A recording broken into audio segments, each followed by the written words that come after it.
imagens do livro infantil são baseadas nas fotos que eu fiz das pinturas. Então, é impossível esquecer. Bom, gente, eu quero agradecer o convite, dizer que é um prazer muito grande estar aqui. Eu sou fã número 1 do trabalho das IEFs. Né? Cada IEF que eu conheço, eu fico com tanto orgulho do Brasil ter essa instituição que forma jovens, pessoas para problemas específicos. Então, assim, e geralmente regionais. Eu tenho realmente paixão pelos IEFs. Então, é um prazer. Sempre faço parceria com os IEFs, Brasil afora.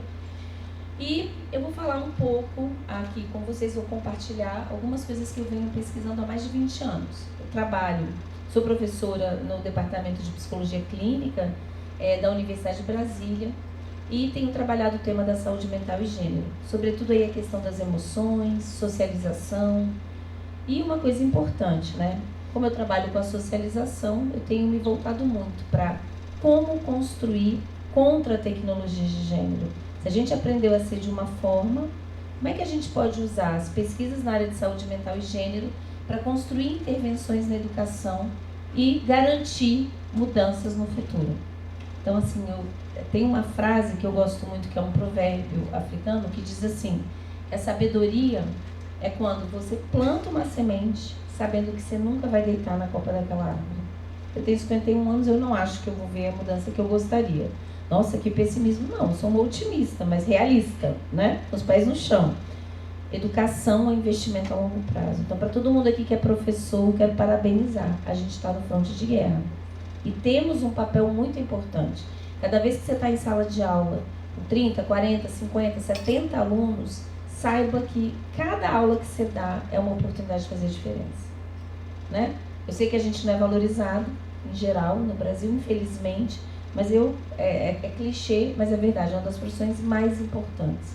E sobre o letramento de gênero, sempre é possível fazer, independentemente da disciplina que você dá, tá? Eu estava aqui brincando, como é que é o nome mesmo? Com o Reginaldo, quando eu estava no antigo segundo grau, né, eu tenho 51 anos, o povo aqui, acho que alguns fizeram ainda essa ideia de segundo grau, eu era muito boa em química. Então, minha pior nota em química foi 9,8. Eu nunca soube quem era Marie Curie. Eu estudei sempre nomes de homens. Talvez se eu tivesse sabido, né, que a única pessoa que teve um prêmio Nobel em duas áreas diferentes era uma mulher, quem sabe eu não seria uma química. Então, assim, a gente precisa ensinar as meninas e mulheres que a gente pode ser muitas coisas, né? Não é o que a nossa cultura ainda nos mostra. Então, a gente tem muita coisa para avançar. Bom, então o tema da minha palestra é compreender para transformar gênero, violência e saúde mental em debate. Primeira coisa que eu queria trazer para vocês, eu sei que vocês estão cansados de saber, que os índices de violência contra as mulheres no Brasil têm um nível epidêmico. O Brasil é um país que em 5 anos matou 7 mil mulheres. É um número de guerra, né? E não é entendido dessa maneira. Em 2023, as agressões em contexto de violência doméstica aumentaram. Foram quase 260 mil mulheres. E o que indicou um crescimento aí de quase 10%. O índice de violência que menos cresce é contra a mulher negra. A gente vai falar um pouquinho disso, tá? Porque eu acho que é importante tanto o dado quantitativo quanto o dado qualitativo. O que está implicado nisso? E, em geral, o que é o fenômeno da violência? É o companheiro e o ex-companheiro. Em 2024, nos últimos relatórios, o que ficou apontado é que todas as violências diminuíram, menos a violência contra as mulheres. O que também é interessante, ou seja, é um problema de saúde pública. E a gente precisa de políticas públicas realmente bancadas pelo governo. A gente tem pouco investimento ainda num campo que afeta a vida de mais de 50% da população. É importante dizer que a violência contra as mulheres tem uma alta correlação, tem muita pesquisa sobre isso, com a saúde mental. O que as pesquisas mostram é uma alta correlação com depressão, ansiedade, TEPT, que são os transtornos de estresse pós-traumático, transtorno do sono. Primeira coisa que eu queria dizer para vocês é que países que estão mais avançados nessas discussões já têm um protocolo preventivo na área de saúde. Quando uma mulher é atendida no hospital e, por exemplo, é detectado sintomas da depressão, existe um protocolo a ser seguido, onde não se espera essa mulher contar uma relação abusiva, não, é perguntado certas coisas para ser detectado. Quanto mais cedo é detectado, em geral, a desfecho é mais feliz, tá? É importante também dizer que a gente tem uma psiquiatrização dos sintomas relacionados à violência. Vou dar um exemplo. Se você está dormindo com um homem e você não sabe se ele vai te dar bom dia ou uma facada, um soco no meio da sua cara, não dormir é um sintoma de transtorno do sono ou é uma estratégia de sobrevivência? Um psiquiatra que te dá um remédio para dormir, ele está te fazendo bem ou está te fazendo mal? Então, eu trabalho há muitos anos no campo da psicopatologia, a gente precisa resgatar o sentido do sintoma. Por isso que a escuta qualificada dessa mulher é importante. E é importante dizer que os sintomas, eles persistem mesmo depois que a relação termina. Que as pesquisas mostram que podem persistir até 2 anos depois da relação. Então, a gente precisa também ter uma qualificação melhor, formação melhor dos profissionais, em geral, na área da saúde, para detectar isso daí, né? Inclusive fazendo referência à rede. Porque se eu simplesmente dou um remédio para suprimir o sintoma e a mulher continua apanhando, será que eu estou fazendo uma boa coisa, né? Agora vejam que interessante. Então, a gente tem índices epidêmicos de violência contra as mulheres, mas uma pesquisa que foi feita em 2013 pelo Instituto Avon, junto com o Data Popular, sobre a percepção dos homens sobre a violência doméstica contra a mulher, apenas 16% dos homens assumiram já ter agido de forma violenta contra as mulheres. Olha, a gente tem um problema. Que a gente tem dificilmente uma mulher hétera não teve uma relação abusiva, e a gente tem homens que não reconhecem que são violentos. Isso aponta para uma naturalização da violência. Nessa pesquisa, quando descrita a violência, aí houve um aumento avassalador. Você já quebrou o celular da sua parceira? Você já quebrou a senha? Você já teve uma crise de ciúme? Você já jogou, sei lá, um objeto? Você já xingou? Você já pegou com mais força no braço dela? A gente precisa desnaturalizar a violência cotidiana, gente. E aí, eu retomo aqui a Simone de Beauvoir, quando ela diz que não se nasce mulher, se torna. As pessoas amputam o parágrafo, ela diz o que é o tornar-se mulher. É justamente essa passagem da fêmea humana no eunuco, ou seja, como é que a gente é amputada das nossas possibilidades humanas num processo de socialização numa sociedade sexista. A gente também aprende a ser homem de uma certa forma. Portanto, a educação tem um papel fundamental. Eu sempre falo isso. No ensino, é a chance que o Estado tem de fazer diferente. Porque se o ensino fosse só em casa, a gente ia ter gerações e gerações sendo reproduzidas a mesma porcaria. Numa democracia, é a chance da gente dizer que tipo de sociedade a gente quer. E a sociedade no Brasil é uma sociedade muito ruim para as mulheres, gente. É muito ruim, tá? Bom, aqui eu acho que é um desenho que todo mundo provavelmente já viu, mas é importante então dizer que a gente vai ter a violência que é visível, que geralmente choca as pessoas, que é o feminicídio, mas que para chegar lá, a gente teve muitas violências naturalizadas, do tipo machismo na mídia. A gente é bombardeado. Novela, eu pergunto para as mulheres que estão aqui, quantas cenas de estupro vocês já não viram a vida inteira? Filme, novela, sim ou não? Quantos estupros de homens vocês já viram? O que a gente aprende? É diferente. O que um homem aprende, o que uma mulher aprende vendo uma situação dessa naturalizada, né? Videogames machistas. Inclusive, quando o homem se coloca como uma mulher, em geral, as mulheres representadas no videogame são peitão, bundona, né? Publicidade machista, piada, grupo de WhatsApp, que esse eu pesquisei, eu consegui, vamos colocar assim, infiltrados nos grupos de WhatsApp masculinos. E realmente, eu vou falar um pouco dessa pesquisa, mas assim, é nojento, é muito violento. E é motivo de riso, coisas assim assustadoras. Inclusive, quando saiu essa minha pesquisa, eu tive um monte de hate. Foi a primeira vez que fui ameaçada, tá? Os homens ficaram indignados. Mas ficaram indignados porque eu mostrei a luz do dia e eles ficaram envergonhados. Quando eles deviam ficar envergonhados sem precisar mostrar a luz do dia, né? Xingar, por exemplo, eu pesquiso xingamentos há mais de 20 anos. A gente não xinga à toa. que eu não xingo psicóloga?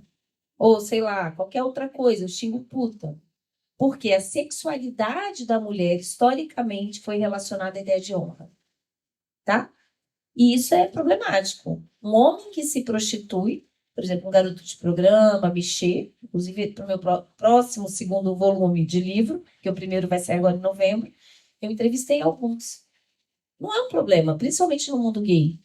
Mas uma mulher que se prostitui, ela vai ter que esconder isso o resto da vida, porque fica manchada. A questão da honra para a mulher é ligada à sexualidade. Isso não é natural, gente, isso é histórico. Poderia ser diferente, poderia ser pular mais alto de uma árvore. Pena que não é. E isso nos constitui para os homens sexualidade ativa, né? Um outro exemplo. Então, dos piores xingamentos, ainda que tenha tido uma mudança, a gente fez a análise estatística, tem diminuído, mas ainda é a questão da passividade sexual, tá? Ser viado, ainda é um xingamento, vamos colocar assim, potente, né? Bom, agressão física, então, é a parte mais visível. Agressão física, estupro. Inclusive, a agressão física, em geral, as pessoas reconhecem aí a violência. O abuso psicológico, violência patrimonial, né? Que eu estava até conversando com a minha aluna de doutorado, a gente está pesquisando isso. O uso dos filhos para fazer violência patrimonial. Sabe aquele famoso não paga pensão, paga quando dá na telha? E que está tudo bem, parece que está ótimo. Mas quem é que está sendo empobrecido e pagando por dois? Quem é que está deixando, muitas vezes de ter um trabalho, porque o pai não cuida, então ele está cuidando por dois. Trabalho que essa mulher deixa de fazer vai afetar a aposentadoria dela. E a gente vive mais, a gente vai ter, em breve, nos próximos 20 anos, um país de mulheres velhas e empobrecidas, porque os homens ganham mais. A gente tem que falar disso, porque tem uma expropriação do cuidar das mulheres. Então, a violência patrimonial é uma expropriação do cuidar, mas que impacta na questão patrimonial, na questão financeira. Deu para entender isso? Aquele pai que paga R$ 200 e fala, nossa, é para fazer a unha. Sem noção, né?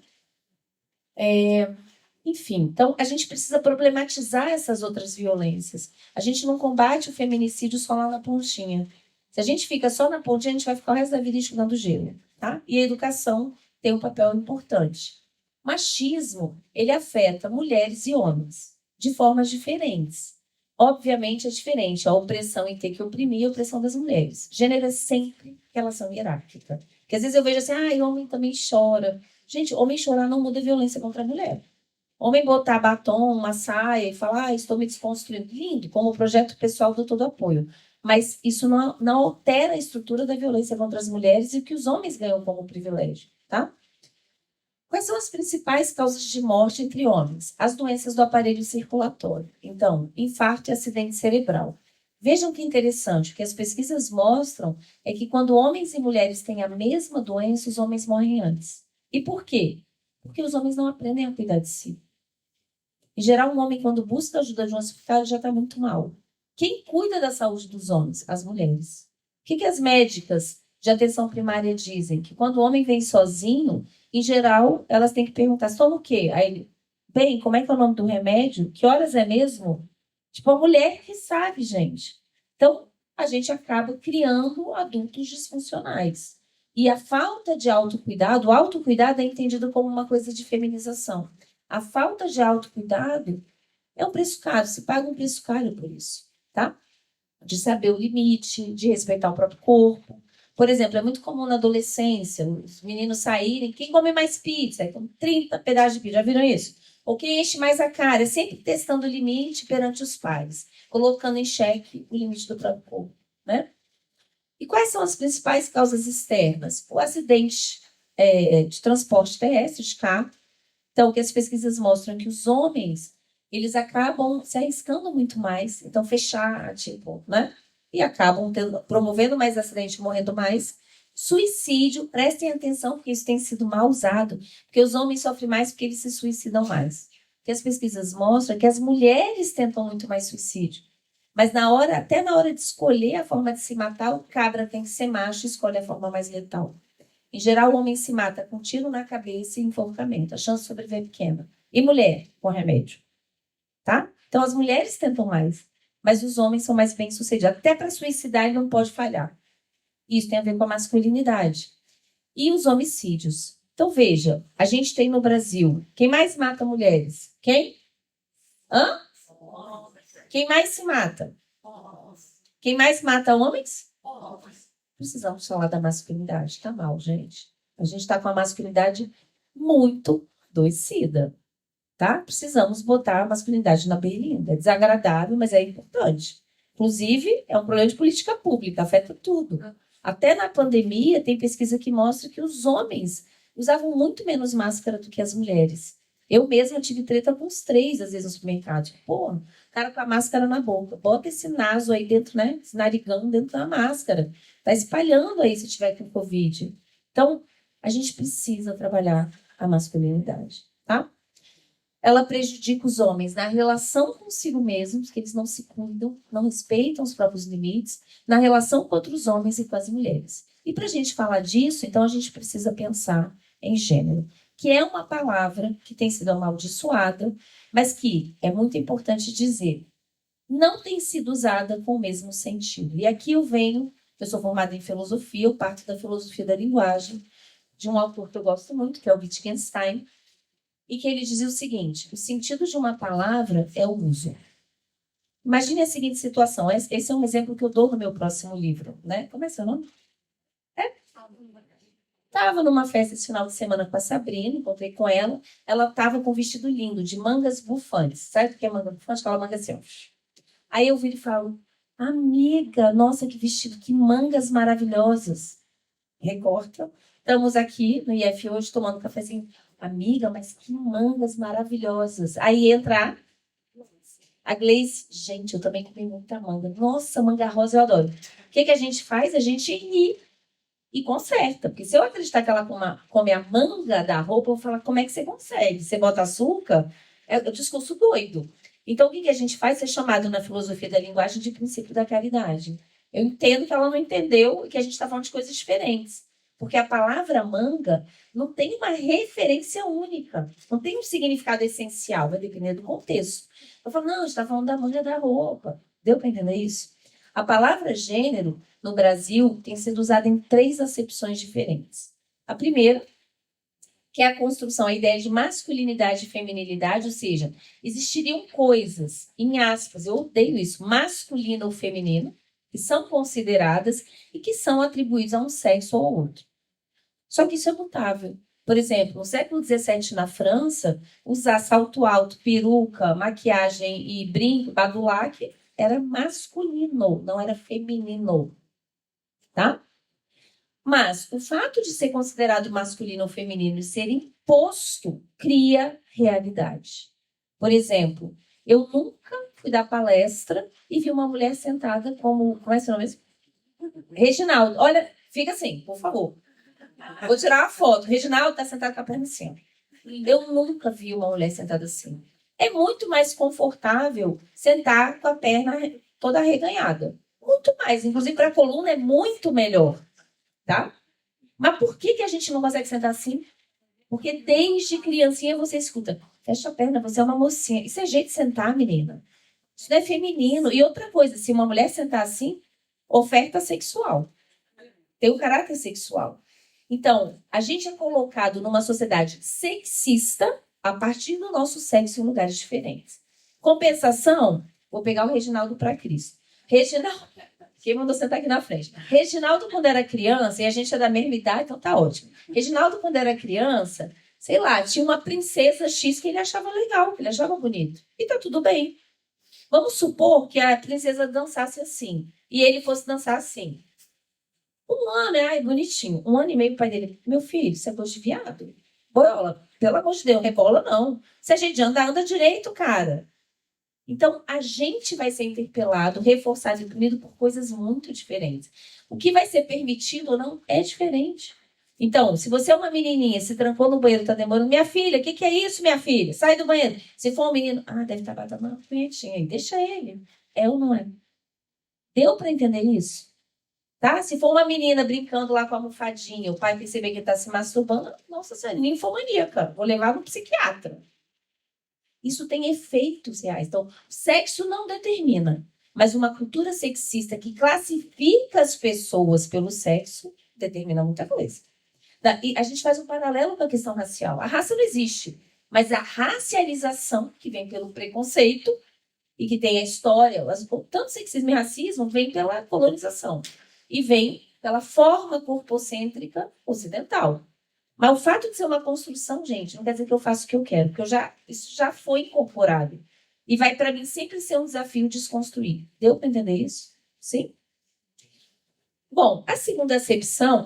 e uma coisa importante. Então, eu trabalho com a primeira acepção, e uso um binarismo estratégico. Quer dizer o seguinte, que a gente tem um binarismo sexual que é fruto da história ocidental e que é uma construção social. Porém, tem impactos reais. Eu só consigo entender os impactos usando o binarismo categórico. Mas é um binarismo estratégico, ou seja, não é essencializado. Não existe o masculino ou o feminino. Eu sou abolicionista de gênero, tá? Eu acho que gênero não devia existir. Existem comportamentos, emoções, gostos humanos. E cada um é um conjunto único disso. Por exemplo, Flávia. Flávia gosta de dirigir caminhão. Isso é uma atividade masculina? Por quê? Né? Tiago gostava de brincar de boneca. Ele pode ser um bom pai. Isso não define nada, gente. Isso é só humano. Deu para entender isso? Bom, a segunda acepção, que é mais ligada à questão da orientação sexual, e a gente vai ter as discussões sobre homossexualidade, bissexualidade, pansexualidade, e a terceira acepção, a questão da identidade de gênero, as questões transgênero. São pautas e recortes diferentes, importantes, mas não são os mesmos. Deu para entender isso? Por que eu trabalho com o primeiro? Isso vai ficar muito claro no meu próximo livro, que vai sair em novembro, o primeiro volume, né? Que eu acho que são 3. O livro ficou enorme. Deu muito, tá dando, né? Esse próximo deu muito trabalho. Por quê? Subverter a orientação sexual e subverter a identidade de gênero não necessariamente subverte os dispositivos de gênero. Por exemplo, a vivência de um homem gay não tem nada a ver com a vivência de uma mulher lésbica. São rolês totalmente diferentes. Gerar o mundo lésbico, as brincadeiras. Mulher não namora, se casa. Não é verdade? Já vem com caminhão de mudança. A gente tem um tipo de sexualidade de relação muito diferente. O mundo gay é criativo. Existem grupos fetichizados de todos os tipos. Eu acho muito criativo. Bé, homem lontra, dead. Não tem nada a ver com o mundo lésbico. Tá? Então, a gente precisa reconhecer essas especificidades. Porque o que tem sido vendido é que subverter a orientação sexual, identidade de gênero, subverte o sistema. Eu tenho dúvidas. Tá? Bom, não está passando. Não está indo não, gente. Boicote. Senta aí para me ajudar, por favor. Passou? Então, olha só. Em países ocidentais, prestem atenção nisso, ou ocidentalizados, como o Brasil, significa que características físicas foram tomadas para justificar desigualdades sociais. Isso tem a ver com a história do capitalismo. Então, por exemplo, quando a gente pega o livro da Oyenuke Oyumi, A Invenção da Mulher, ela mostra como, numa comunidade da Yorubalândia, ela estudou os registros históricos, é uma socióloga nigeriana, ela mostra como, na chegada do colonizador, existia um reconhecimento da diferença sexual, que era chamado de ana macho e ana fêmea, mas não existia uma leitura hierárquica dessa diferença. E isso passou a acontecer depois dessa chegada. Então, por exemplo, a Rita Segato, que é uma autora importante, vai chamar isso de patriarcado de alta intensidade ou baixa intensidade. A gente pode voltar nisso depois, tá? Mas é importante dizer que essa classificação, então, nos coloca em lugares sociais. Por exemplo, o racismo, a racialização é uma invenção, mas tem efeito real na vida das pessoas que são pretas. Concorda? Totalmente. Eu posso sair descabelada de chinelo na padaria, lá, tipo. Ou, por exemplo, Leonardo. Mas, por exemplo, um homem negro, né, de pele retinta, ele vai ter que pensar se ele vai de chinelo, ele vai com a identidade. Por quê? Deu para entender? Então, acho que esse é um ponto importante. O sexismo, hoje, atual, ele é muito baseado numa ideia do capitalismo, que é a divisão sexual do trabalho. Isso tem a ver com um determinado momento, que é a Revolução Francesa. Eu não vou entrar muito nisso, mas meu próximo livro vai fundo nisso. Quer dizer o seguinte, gente, até a Revolução Francesa, como é que era organizada a sociedade de forma econômica e política? Principalmente no absolutismo. Então, seu nascimento definiu seu destino. Se você era filho de nobre, você era nobre. Podia ser pobre e falido, mas era nobre. Sangue azul, né? E se você era filho de plebeu, você era plebeu. O que a Revolução Francesa traz? A ideia de que o nascimento não define o destino. Na época, quem puxou isso foram os burgueses, que é diferente do que a gente fala hoje, é o burguês, né? E as mulheres participaram da Revolução Francesa. Só que na hora de dividir o bolo, os homens disseram, não, mas espera aí, vocês são capazes de gestar. Vocês são muito próximas da natureza. Então, quem é cidadão? Quem é civilizado? Quem é excluído da ideia de igualdade, que é uma novidade no mundo ocidental? Mulheres e pessoas não brancas. A própria ideia de igualdade vai ser usada contra esses revolucionários. É aí que surge o feminismo. As primeiras feministas sempre houve querelas de mulheres, as mulheres reclamando da injustiça sexual, mas agora não, de uma maneira organizada e reivindicando a igualdade.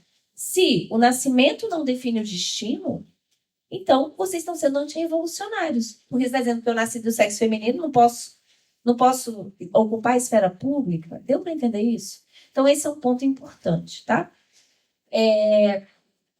Uma coisa também importante é que no século XVIII, Revolução Francesa 1789, até o final do século XVII, começo do XVIII, o órgão reprodutor feminino era representado como isso que está aí no desenho.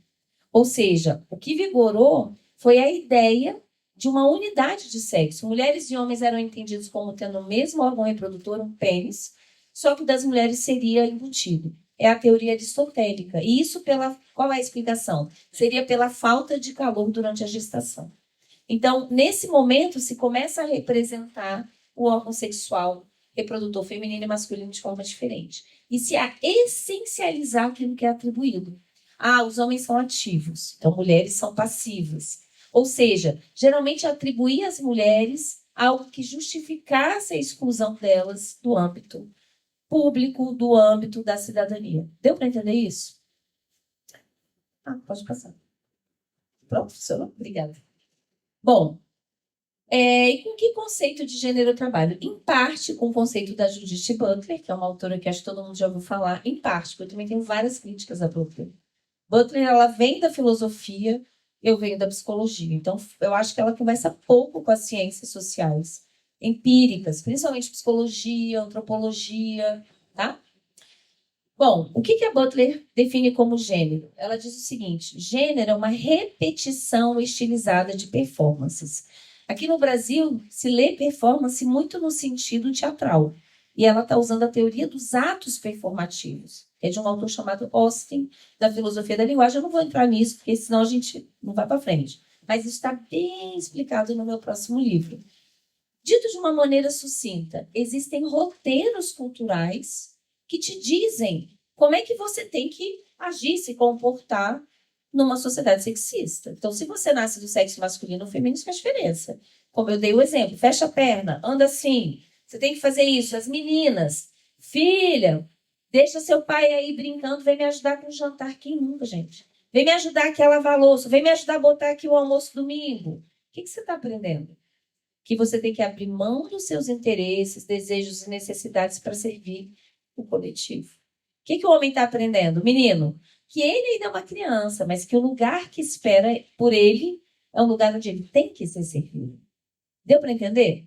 Então, essa aprendizagem, ela é tácita, tá? E aí vem aonde eu me afasto da Butler, porque falta uma teoria do corpo. Ou seja, de um processo de subjetivação que é incorporado. E aí vem uma questão importante. Eu tenho trabalhado nos últimos anos, e é o tema do meu próximo livro, Scripts Culturais, Gênero e Emoções. As emoções são o incorporamento dessas regras. Por exemplo, se há... gente, eu estou na menopausa, dá folga mental, vou esquecer, vou perguntar 10 vezes. Se a Flávia estiver aqui, a Flávia está com uma blusinha assim, de alcinha. Vamos supor que caiu uma alcinha, mostrou uma parte do peito. Por que ela tem vergonha? O O Leonardo, rasgou a blusa dele, tá o bico do peito. Por que ele não tem vergonha? O pudor é uma aprendizagem tácita dessa moral, por exemplo, que nos liga à ideia de sexualidade. Deu para entender isso? Então, as emoções são generadas, tá? Esse é o tema do meu próximo livro. E a gente tem que falar disso. E não muda porque você quer. Quem aqui já fez ou faz terapia, levanta a mão. Você está lá na sua psicóloga e fala, cara, eu não quero sentir isso. Aí quando você vê, você está sentindo a mesma coisa ou repetindo. Você muda porque decidiu? Deu para entender? O neoliberalismo vem disso, que você faz de você o que você quer. E sinto muito, gente. Como cientista e como psicóloga clínica, eu sinto dizer que não é bem assim. Que a ciência mostra em pesquisas transculturais sobre emoções é que para mudar uma emoção, a configuração emocional de uma cultura, a gente precisa de pelo menos 3 gerações. Vocês não vão ver essa mudança nessa vida, mas temos que fazer pelas próximas gerações. Afinal, estamos aqui porque muita gente lutou para que isso também fosse possível. 50 anos atrás, nem CPF a gente podia ter, tá? Ou trabalhar se não tivesse autorização de marido, de pai. Bom, então, a gente aprende numa cultura sexista não apenas a nos comportar, mas a sentir de uma forma gendrada. E como é que isso acontece?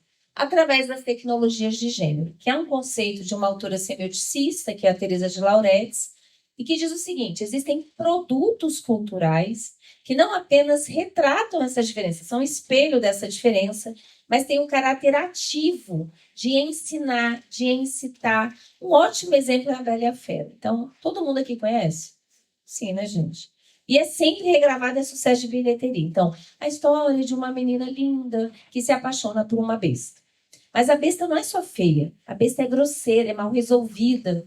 Mas ela, com muito esforço, transforma a besta num príncipe encantado. Quantas vezes vocês ouviram, as mulheres que estão aqui, a história de uma princesa que beija o sapo? Alguém já ouviu falar do príncipe que beija a sapa? Homem não se esforça. Uma mulher, quando tem câncer de mama no Brasil, em geral, ela é abandonada. Sabe o que os homens dizem? Não estou preparado para o seu câncer. Obrigada, eu estou. Né? Quando a gente teve a epidemia de chikungunya, que as crianças nasciam com deficiência, sabe o que os homens faziam? Não dou conta, vou-me embora. Mulher presa, homem não visita. Vai no presídio feminino, não vai ninguém. Vai no presídio masculino, é filho. Mulheres visitando. A gente precisa falar sobre isso. O que a gente aprende dessa desgraça de tecnologia de gênero é que depende da gente transformar o perebado em príncipe encantado. Sabe o que faz as mulheres persistirem numa relação violenta e abusiva? A esperança de que ele vai mudar. Dessa vez vai. Eu entrei com medida protetiva, dessa vez ele vai aprender. E o que eu posso dizer como psicóloga é que, gente, perebado não se pereba assim, não. Se você casar com um perebada, a chance de você morrer com um perebadão é grande. Tá? A pessoa, para mudar, ela tem que se esforçar e querer muito. Qual seria uma boa aprendizagem se eu fizesse esse filme? Meu filho, você é grosseiro, vai se tratar. Quando estiver pronto, você me procura. Tá? A gente tem que mudar essas tecnologias de gênero. Vejam que as comédias românticas são sempre assim. Não assistam comédia romântica, mulheres. Você come cocô? Não. Então não assista comédia romântica. Você está alimentando uma pedagogia afetiva que é péssima, tá? Porque as comédias românticas é sempre assim, aquela cientista que ela vai salvar o mundo porque no fundo ela vai salvar o cara. Ou o cara é totalmente galinha, mas aí ela vai ser música sertaneja. Eu fiz pesquisa, né? Das 100 músicas mais ouvidas durante 3 anos. Então a gente analisou 300 músicas mais ouvidas no Brasil. Depois eu compartilho, você pode compartilhar com eles. Leiam, porque assim, eu ria, eu não gosto muito do estilo, mas assim, eu ria, chorava e ficava com ódio. Porque é pura tecnologia de gênero. A professora nunca presta atenção, não interessa, gente. Você tá lá cantando, né? Quero saber se você faz com ela o que faz comigo lá da Marília Mendonça, mas isso está te constituindo. Então, a pedagogia não precisa ser consciente, ela é tácita. Deu para entender? A gente é bombardeada. A gente teve durante a pandemia Bridgerton. Todo mundo comemorou diversidade. Pô, massa, eu também achei massa.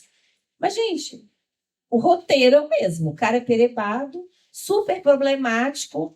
Meu filho vai se tratar. E aí ela, com muito esforço, no final, é um desserviço pra gente. Deu para entender isso?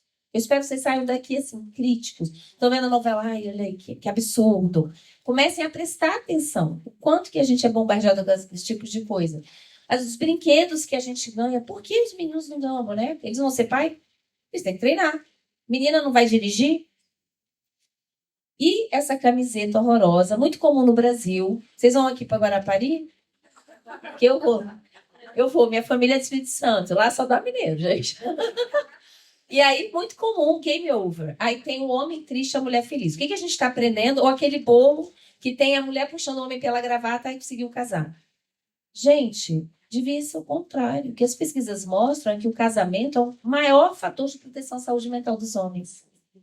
Geralmente, o que é um fator de risco? Ser solteiro, viúvo ou separado. Pode ver que homem, quando fica viúvo, um ano está casado. Vocês acham que se a Marília Mendonça tivesse viva e o Murilo Huff tivesse morrido, ela está cantando música para esse Murilo Huff até hoje. Amor da minha vida, nunca vou lhe esquecer. Deu para entender isso? Por quê? Vocês vão entender na palestra. Os homens lucram com aquilo que a gente aprende afetivamente. Para eles é muito bom, tá? Quais são as tecnologias de gênero masculinas? Aqui eu botei para todos os gostos e idades. Vamos lá. 007, o imorrível, o imbrochável, o incomível. Tá? Esse é. Veja que só vai mudando o ator. Mas é isso, né? Vocês entenderam o que eu quis dizer. E sempre cercado de mulheres lindas e tarará, dentro do ideal estético. Mas por quê? Porque ele gosta das mulheres? Não, porque isso chancela perante outros homens o quanto que ele é fodástico. Quem avalia os homens são os homens, não são as mulheres. Tá? A gente vai voltar nisso. Depois, o Rambo. Todo mundo aqui assistiu o Rambo, né? Os mais velhos. E hoje, qual é a principal tecnologia de gênero? É a pornografia. E a pornografia ela é péssima. Mas é péssima por quê? Ai, porque não vai para o céu. Não, gente, não é questão moral. É uma questão política afetiva. Pornografia, ela incita um tipo de emocionalidade nos homens que é a objetificação sexual. O que é a objetificação sexual? É a transformação do outro, da outra, em coisa ou pedaço de coisa. A gente tem tido, e tem pesquisa sobre isso, um processo cada vez maior do aumento de violência na pornografia. Um aumento da desumanização de mulheres. E aí tem uma questão importante. Hoje, a idade média aí de consumo da pornografia começa com 9, 10 anos. Quando o menino abre lá o computador, porque hoje é fácil, antigamente os homens vão lembrar, os mais velhos, carro Zéfiro. Os menos velhos, mais velhos ainda, Playboy. Playboy hoje, gente, você liga a televisão, é ou não é? Tipo, tem a foto da Playboy hoje está no outdoor. Veja, esse é um ponto importante. O menino, quando ele vai lá e vê o papai e mamãe, o dia fica duro, tal. O que a neurociência tem mostrado? É que a pornografia ativa o sistema de recompensa do cérebro. É um pouco como o álcool. Então, se eu beber um copinho de álcool, eu vou ficar legal. Eu fico mesmo, porque eu não bebo. Mas se eu beber todo dia, eu vou precisar beber 2 copos. Depois 3, depois um engradado de cerveja. A pornografia é a mesma coisa. Então, se todo dia eles bater uma punhetinha lá vendo papai e mamãe, não vai ter mais graça. Ele vai ter que aumentar. Ou seja, incentiva um vício em pornografia. E é um sexo muito diferente do cotidiano e das mulheres reais. Isso leva os meninos, e a gente fez entrevistas e pesquisa recentemente, acabamos de escrever um artigo sobre isso, sobre homens heterossexuais no Brasil e comportamento e desejo sexual. E muitos deles disseram, eu me descobri viciada em pornografia, eu tive que desmamar, foi muito difícil, porque eu não conseguia mais transar com a minha companheira ou com uma mulher real. Tá?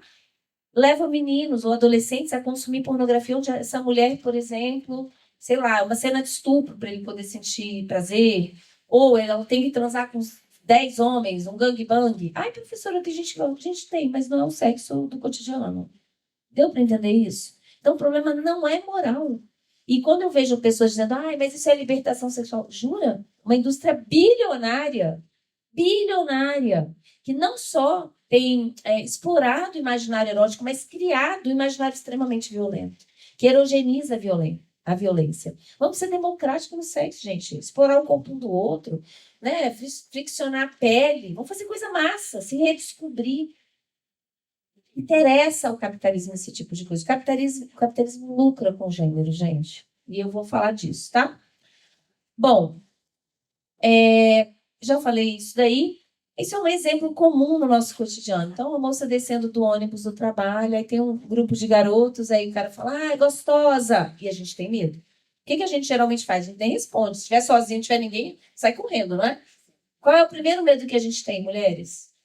Estupro. Se a gente está andando aqui à noite no campus e é assaltada, a gente fala, graças a Deus, que só roubou minha bolsa. O homem não sabe, não tem ideia do que é isso. É incorporado, dá pânico, não é? Bom, dito isso, então, tornar-se pessoa numa sociedade sexista ainda é marcado pelo binarismo de tornar-se homem ou mulher. Tá? Isso tem a ver com a socialização primária, não secundária, que é um tema que eu vou falar nesse meu próximo livro, que vai sair em novembro.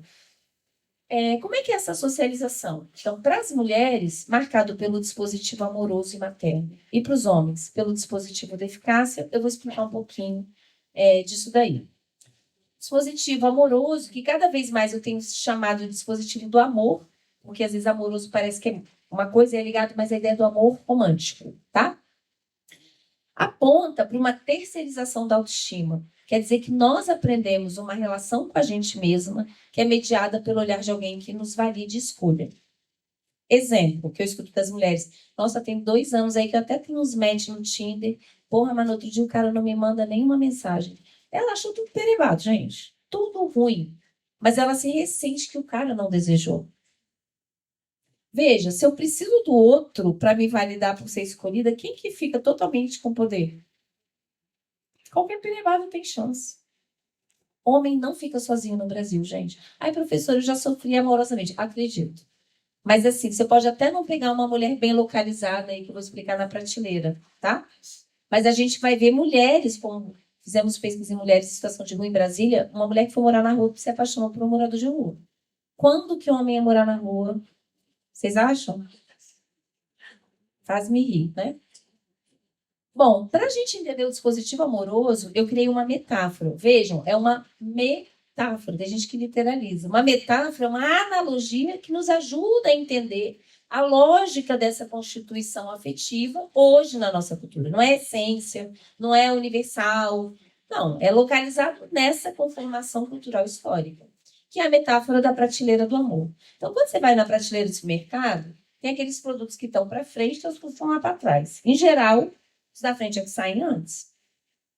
Essa prateleira, ela é mediada por um ideal estético, que é branco, louro, magro e jovem. Então, quanto mais próximo desse ideal, melhor o seu lugar. Veja, gênero é sempre interacional. Para os homens, qual é a constituição do desejo? Quem é a mulher mais desejável? Branca, loura, magra e jovem. Quanto pior lugar na prateleira, mais essa mulher é objetificada e desumanizada. É gorda? É pra fuder. Desculpa que eu sou direta, tá? Tudo bem? Ou tem que falar, tá, ok. É preta? É pra fuder. É velha? É pra fuder. Não é pra eu assumir. Não é pra eu ter consideração. A prateleira ela é racista, ela é gordofóbica, ela é etarista.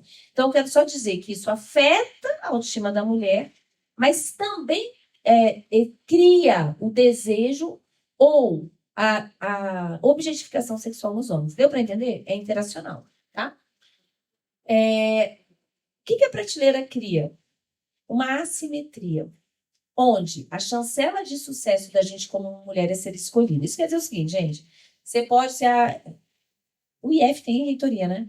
Você pode ser a reitora dos IFs, que vão falar, nossa, ela não é casada, nunca casou. Encalhada? Nossa, ela exige muito. Ah, minha filha, isso é falta de dar. Não é isso que falam? Vamos ser honestos, tá? Se você vai no final do ano naquela festa, aquele jantar de Natal. Primeira pergunta, minha filha está trabalhando muito, mas e os namoradinhos? O tempo inteiro, até por amigas, a gente é interpelada a mostrar a carteirinha de sucesso que é ter um homem. Os homens são eleitos como avaliadores físico e moral das mulheres. Isso quer dizer que o mais perebado do perebado se acha no direito de trabalhar. Aquele cara que passou o rodo em BH e fala, não vou namorar fulano, não é verdade. Ou Paulo Guedes falando da mulher do Macron, que ela é velha. E ele é o quê? Bolsonaro julgando a beleza de alguém. Ai, professor, eu amo Bolsonaro. Parabéns, né? Mas que pena, né? Mas... eu tô falando isso, uma vez eu fui dar palestra e veio uma moça no final morrendo de vergonha. Ai, professor, eu não sei como te falar isso. Mas eu tenho tesão no Bolsonaro. Vocês imaginam a minha cara, ainda bem que eu sou clínica, você aprende a fazer cara de paisagem.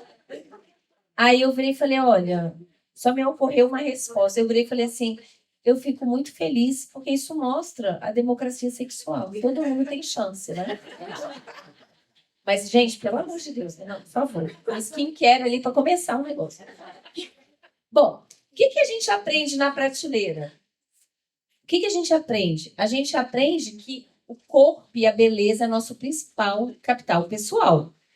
Não interessa, gente, se você é genial, que você tenha feito a revolução, ou qualquer coisa. Você vai ser julgada pela aparência. Veja que a Dilma, independentemente dela politicamente, falavam da roupa dela. Tá? A gente não vê esse julgamento nem na direita, nem na esquerda. Sexismo é transversal. Tá? E aí, o que o capitalismo nos ensina com o neoliberalismo? Que a beleza é democrática e só não é bela quem não se esforça. Se antes existia maquiagem só para peles brancas, hoje a gente tem maquiagem para todas as tonalidades. Mas o que está sendo vendido? Que a nossa pele natural não basta, que a gente tem que se maquiar. Ah, vamos ter cabelo black, mas agora os cachos têm que ser hidratados. Então, gente, o capitalismo sempre inventou uma coisa para ganhar dinheiro e para nos deixar infelizes com o nosso corpo. Deu para entender isso? Quanto pior a gente estivesse sentindo essa prateleira, mais a gente vai gastar. A gente pega adolescente hoje que tem 14, 15 anos botando peito, nem deu tempo do peito desenvolver, né? E cada vez mais barato, que você paga em 6, 7 anos. Então também vai assim, atingindo todas as classes. Meu sonho é ganhar um peito, né? Marido dando de presente para a esposa o peito. Botox preventivo para não ter linha, ou seja, um rosto sem linha é um rosto desumano. As linhas que você tem são as histórias das emoções que você sentiu. É quase só a sua geografia histórica pessoal, tá? Já falei, então, do sucesso ser escolhida. O fato do sucesso é ser escolhida cria uma rivalidade na prateleira, onde ou eu quero brilhar mais que todo mundo ou apagar o brilho da coleguinha. Quem é que lucra com a rivalidade entre as mulheres, gente? Os homens. Vocês já viram a ex e a atual brigando? Aí você fala, o cara deve ser, assim, um galã. E é um peribado. Mas ele se sente, porque ele acha que a briga entre as mulheres tem a ver com o valor dele. Quando, na verdade, é a briga pela chancela. Tem nada a ver com o peribado. Deu para entender isso? Então, os homens lucram com essa forma alienada de amar que as mulheres aprendem. Aí, às vezes, vem homem e diz assim, ai, professor, eu também sofro no amor. Ainda bem, né, gente? Mas o problema não é esse. As mulheres sofrem no amor mesmo quando não estão amando. Nossa, eu tô solteira, gente. Oh, será que eu vou morrer solteira? Eu vou ficar encalhada. Então, eu não vejo o homem sofrendo quando não está amando. Pelo contrário, amar até desviriliza o homem. Foi-se o homem, ixi, pau mandado. Agora, rádio patrulha, patroa aí, manda em tudo. Deu para entender isso? Homem, quando está amando, está vivendo, está bebendo, está saindo para jogar, está estudando, está se divertindo. Para as mulheres, desafio, a gente precisa aprender a se nutrir de outras fontes que não o amor romântico. Que isso não é estimulado. Um dos maiores e melhores investimentos para a gente, amar e cuidar de mulheres. Porque quando a gente precisa, quem está do nosso lado são outras mulheres. São as nossas mães, as nossas tias, as nossas primas, as nossas irmãs e as nossas amigas. Tá? Na nossa cultura, os homens aprendem a amar muitas coisas e as mulheres aprendem a amar os homens. E os homens aprendem a amar muitas coisas e outros homens. É uma cultura que ensina a amar e admirar homens.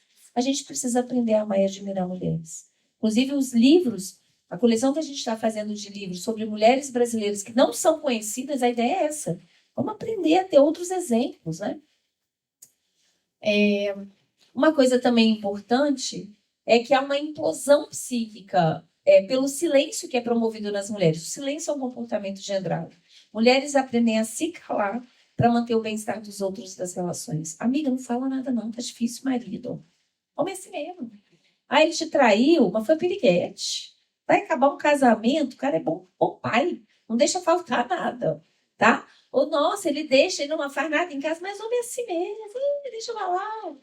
Por isso que as mulheres têm muito mais depressão e ansiedade. Aquilo que você não fala, o mal-estar que você se cala, não deixa de existir dentro de você. Te mata por dentro. Tá claro isso?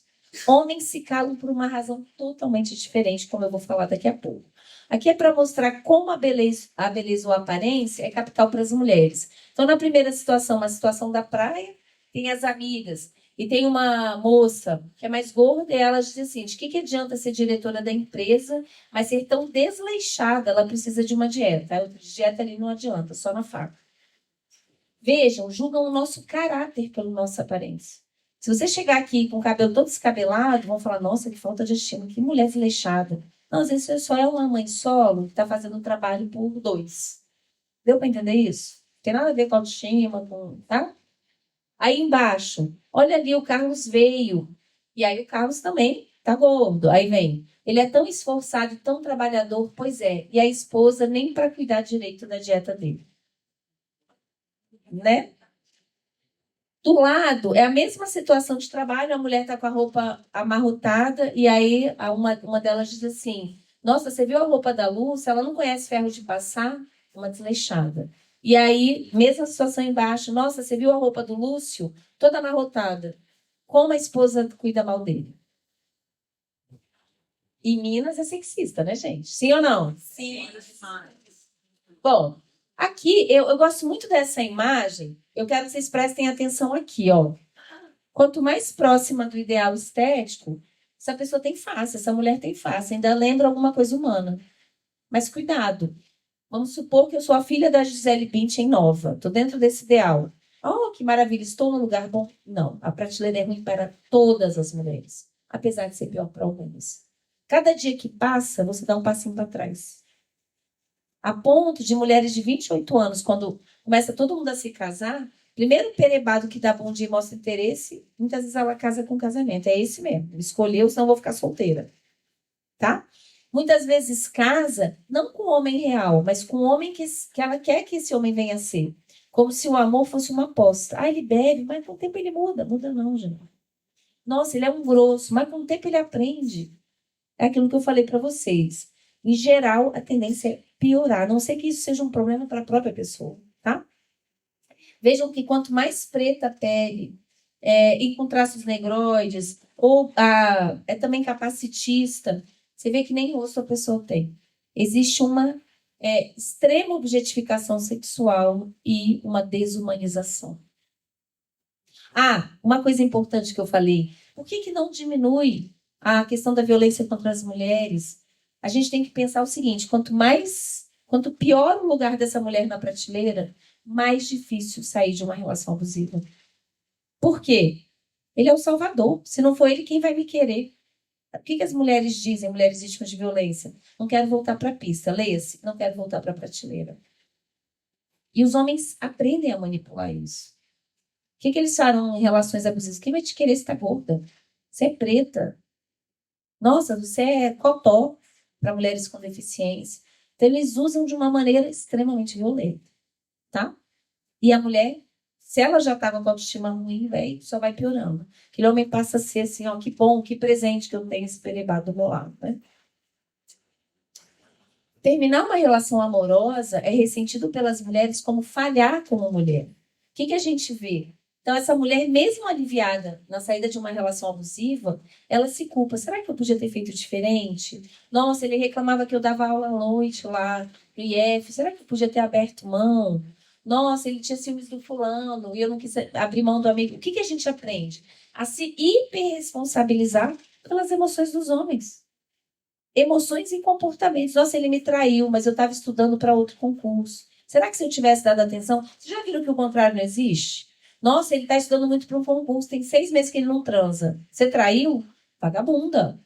Ele está cuidando da família. Mas se for o contrário, mas você não estava dando, minha filha. Você pediu. Não é assim? A gente vê o quanto é ideológico quando a gente aplica para o outro lado e não funciona. Tá claro isso? Gente, até a calcinha das mulheres querem usar. Eu usava calcinha bege. Imagina se a gente usasse as cuecas do homem.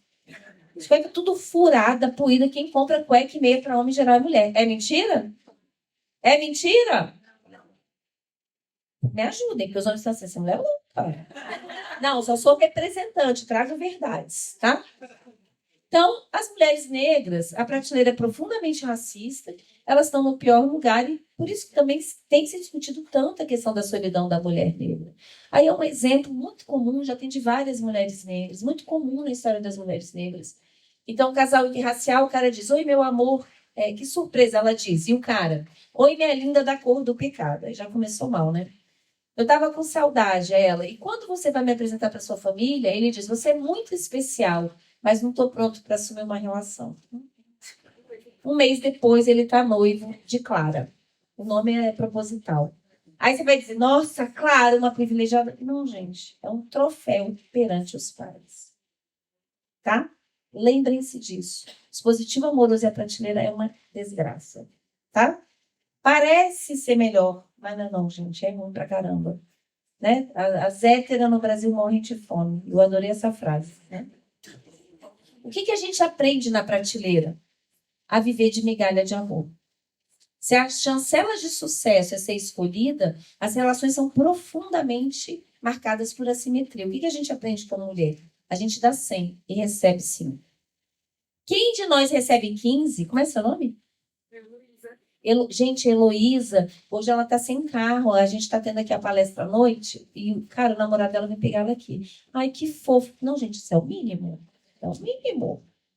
Nossa, você viu a? Marília. Hã? Marília. Cara, todo ano, no aniversário dela, tão bonitinho, o marido dela compra um bolo.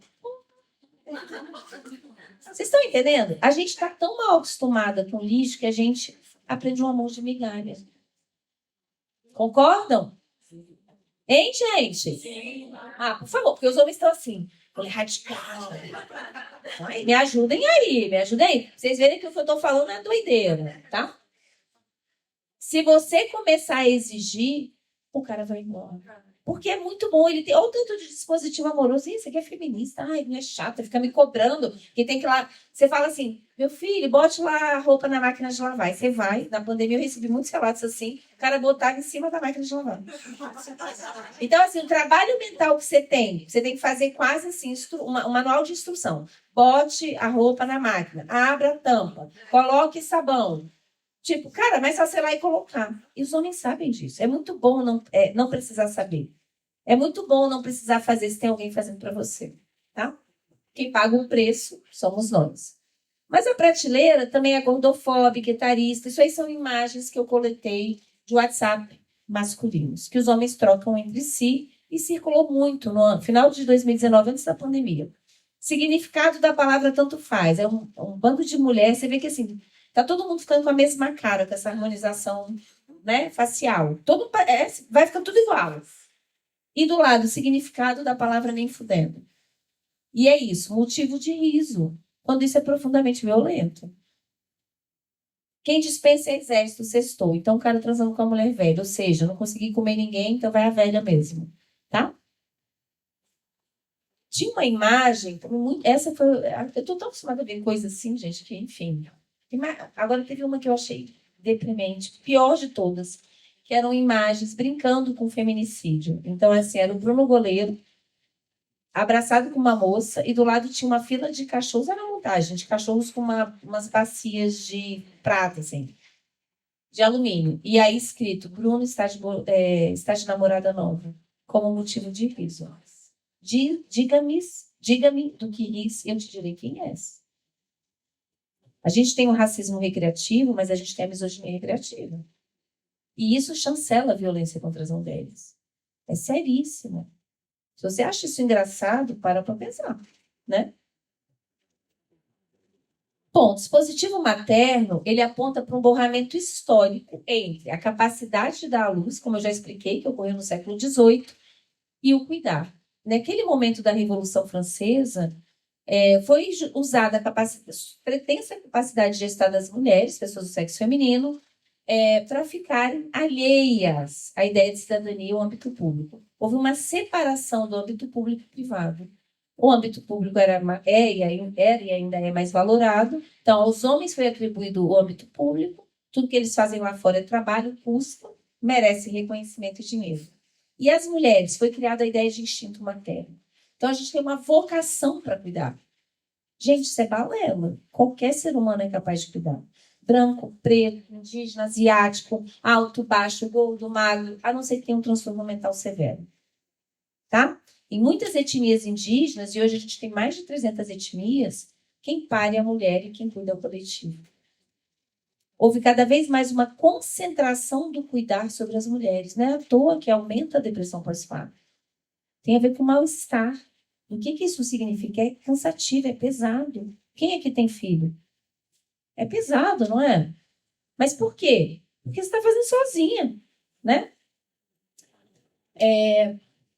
E aí, como eu falei, então, o século XVIII foi muito importante. Tem uma autora chamada Elizabeth Badinter, um livro chamado Mito do Amor Materno, que ela mostra como até o final do século XVII, o que era comum? Era muito comum as mulheres na Europa. Por que Europa? Porque foi quem trouxe o dispositivo materno para cá e nos colonizou. Tá? Nasceu aqui, está afetado por isso. Era muito comum as mulheres parirem e darem as crianças para amas de leite. Então, assim, a criança voltava com 4, 5 anos, já fazendo, as que sobreviviam, cocô e xixi no perigo. As mais ricas davam para amas de leite na cidade e as outras para camponesas. Então, tem registros históricos de camponesas que iam com carroça com 30, 40 crianças, ia caindo, ia morrendo. Não existia uma ideia, esse sentimento de infância. Isso é muito recente. Tá? Então, a taxa de mortalidade infantil era muito alta. Os registros contam que, principalmente as camponesas, elas amamentavam, depois enfaixavam a criança e penduravam num prego. Por quê? Porque a ideia de porta tem a ver com público e privado. Então, eu entrava bicho dentro de casa. E ela precisava ainda ir para o campo para completar a renda. A metáfora que a Badinter usa é que quanto mais as faixas foram tiradas dessa criança, mais alguém foi interpelado a cuidar. E foi a mãe. E por quê? Aumentou a humanização. Não, gente. Capitalismo precisa de excedente populacional. Se eu tenho 10 vagas e tem 8 pessoas, vocês vão pedir o salário que vocês querem. Mas se tem 10 vagas e 1.000 pessoas, eu vou pagar o quanto eu quiser. Se até então as mulheres não eram valorizadas, começou um discurso, isso é importante. E isso tem a ver com o que o Foucault fala da passagem de um poder repressivo para um poder constitutivo. Então, vocês têm que amamentar. Vocês vão me mandar para aquele lugar. Olha, só pessoas especiais amamentam. Vocês são responsáveis pelo futuro da nação. Para quem não tem valor nenhum, começar a ter algum valor é uma sedução narcísica. E a maternidade continua como sedução narcísica até hoje. Então, é uma das datas que mais se vende. A pessoa não tem nada, mas ela compra nem que seja um grampinho para a mãe. Ela vai morar numa cidade grande para conseguir dinheiro, a primeira coisa que ela faz é construir um barraquinho da mãe. Deu para entender isso? Então, isso também trouxe um lugar de reconhecimento para as mulheres, tá? E, obviamente, o interesse era expropriar esse cuidado. Porque se é vocação, não é um trabalho, não precisa ser pago. Veja, olha como uma coisa é louca. A gente teve a reforma psiquiátrica, sou totalmente favorável. Vamos desconstruir o manicômio, claro. Mas quando essas pessoas voltaram para casa, quem é que teve que mudar a vida para cuidar? As mulheres. Elas estão recebendo salário? Não. Quem que vai se ferrar quando for aposentar? Não era para economizar dinheiro. Vocês estão entendendo como é perverso? Por exemplo, quando adoece, agora eu estou pesquisando isso, a geração sanduíche, que é a minha. Então, já cuidou dos filhos, eu não tive filho, dessa parte eu pulei. Agora vai cuidar dos pais. Quem é que cuida? Somos nós, gente, são as mulheres. Mesmo quando tem irmão.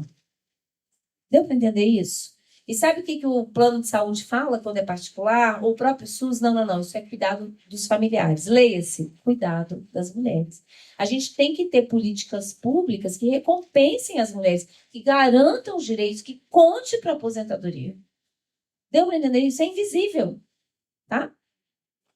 Bom, é importante dizer que houve cada vez mais uma concentração sobre as mulheres. Então, primeiro elas tiveram que amamentar, depois educar. Foi aí que as mulheres começaram a acessar qualquer tipo de educação, aprender a ler, fazer conta, já que ela vai cuidar do filho, o mínimo, né? Ela precisa saber, tá? E com os desserviços das psicologias e da psicanálise, foi naturalizada a maternidade.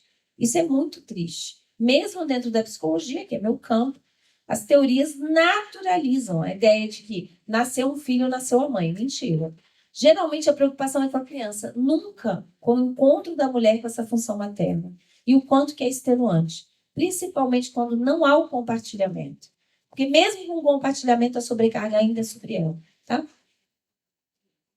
Então, a história da maternidade no Ocidente é ligada, então, à construção da culpa materna. A culpa materna é o sintoma do dispositivo agindo em você. A gente agora está pesquisando saúde mental, estou com um grupo bom de mestrandos e doutorandos, muitas coisas em maternidade. Uma delas é a saúde mental e a maternidade. Então, assim, o que as mulheres mais contam é culpa. Tipo assim, deixei a tarde até com a minha mãe cuidando, mas eu me senti culpada porque eu me dei o direito de ir para o salão, sei lá, qualquer coisa, eu dormi. Tá? O quanto que a culpa é o cotidiano das mulheres mães, né? E qual foi a tecnologia de gênero importante na construção dessa maternidade? Nossa Senhora, século XVIII, por aí, era difícil ter uma casa que não tivesse lá um santinho da Nossa Senhora. E foi usado pela igreja. Então isso é muito importante. Qual é a história de Nossa Senhora, gente? Por favor, quem é religioso, não estou falando da religião, tá? Mas do exemplo de mulher. Então, assim, é uma mulher que, primeiro, teve um filho sem nem fazer sexo, né? Inclusive, tem homens que têm dificuldade de ter tesão pela mãe dos filhos, porque aí santificou, né?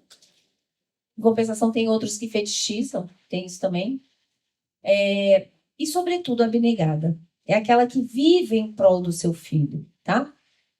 Isso levou à conformação do dispositivo materno e o ápice da cobrança é a maternidade biológica. Por quê? Bom, primeiro, quando você engravida, você não pode abortar. A gente não tem direito sexual e reprodutivo das mulheres como deveria, né? Segundo, não, tem filho, aí você teve, você vai dar para adoção, a equipe vai tentar te convencer, vai te chamar até de mãezinha, não dá. Aí, se você fica com a criança e não tem condições financeiras, o Estado vai te processar como negligente. Gente, não tem solução. Mas ninguém pensa no pai que abandona, no pai que diz naquele mês assim, tô sem dinheiro. O que faz uma mãe sem dinheiro? Muito comum, se prostitui. Pede esmola, rouba, faz qualquer coisa. Eu acho que a gente deveria ter leis que responsabilizam mais os homens. Sério mesmo. Você não tem dinheiro? Vamos lá na casa dele. Tem televisão? Vende. Porque a criança continua comendo aí. Vai fazer alguma coisa. Seria o justo. Sim ou não? Sim. Eu vou me candidatar ainda. Quero criar umas leis assim, ó. Porque assim, gente, pelo amor de Deus, não dá para ficar esperando mudança se a gente não provoca, né? Esse é um cartaz do Ministério da Saúde que foi muito usado nas enfermarias e nos hospitais de maternidade, materno-infantis. Pergunto para as mulheres aqui que são mães. Gente, olha a representação da mãe. Magra, maquiada, bonita e feliz, sem olheira. Quem aqui, quando amamentou, era igual essa mulher? Não, porque senão vem aqui, por favor, dar o relato. Gente, é uma péssima tecnologia de gênero. Então as mulheres olham isso e falam, cara, meu peito empedrou, eu tô morrendo de dor. Ou essa criança não para de chorar, podia ter um botão de desliga, eu não aguento mais, para que eu virei mãe, meu Deus. E vai ser julgada. Ela vai achar que tem uma patologia, tô com depressão pós-parto, preciso de remédio psiquiátrico. E o mais importante, não vai ter espaço para falar do mal-estar da maternidade. O mal-estar da maternidade não é a maternidade em si. É a maternidade numa cultura que hiperconcentrou o trabalho de cuidar das mulheres. Por que as mulheres não querem mais ter filhos? Eu não quis, já somos quase 30% das mulheres do Brasil que a gente já aprendeu que é uma cilada. Não, é só isso, é só tudo isso. Eu tenho uma amiga minha que teve filho, que ela falou, o marido falava assim, quero ter outro. Ele não deixou de fazer o taekwondo. Ela falou, eu tenho um ódio, mas eu tenho um ódio. Muitas mulheres, quando se separam e criam sozinhas, diz que dá menos trabalho. E depois também que nasce uma criança, a mulher vira mãe de 2. Né? Tipo, ele não sabe botar uma fralda. Então, para quem está nessa etapa, deixa ele aprender. A criança vai se cagar todinha, ele vai ter que dar banho. Se ele sabe mexer um monte de botão da televisão, ele vai aprender a trocar uma fralda, né, gente? É bom não saber quando alguém faz por você. Deixa fazer. Nossa, você nem fez cocô todinho, vai lá dar banho de novo. Mas vai botar uma fralda como ninguém, tá? Responsabilizem os homens. Bom, E aí, eu poderia dizer, ai, não tive filho, estou fora do dispositivo materno. Errado. A metáfora de base do dispositivo materno é o que eu chamo de heterocentramento. Existem profundas pedagogias afetivas que nos ensinam, no tornar-se mulher, que a gente precisa priorizar o desejo, necessidade e anseio do outro. A gente não pode dizer não, que a gente é mal julgada. Tá? Então, aí é um exemplo que está no livro de tirinhas da masculinidade. Então, tá lá o pai, como eu falei, a mãe, o pai com a menina e o menino, os filhos, e a mãe grita, filha, deixa seu irmão jogando com seu pai, vem me ajudar com a louça. Olha como é que as meninas estão aprendendo, que lugar elas ocupam, que elas precisam priorizar o servir, os outros, e dos meninos. Olha o lugar que eu ocupo. E os homens são marcados pelo egocentramento. Primeiro o eu, segundo o eu, terceiro o eu, décimo o outro.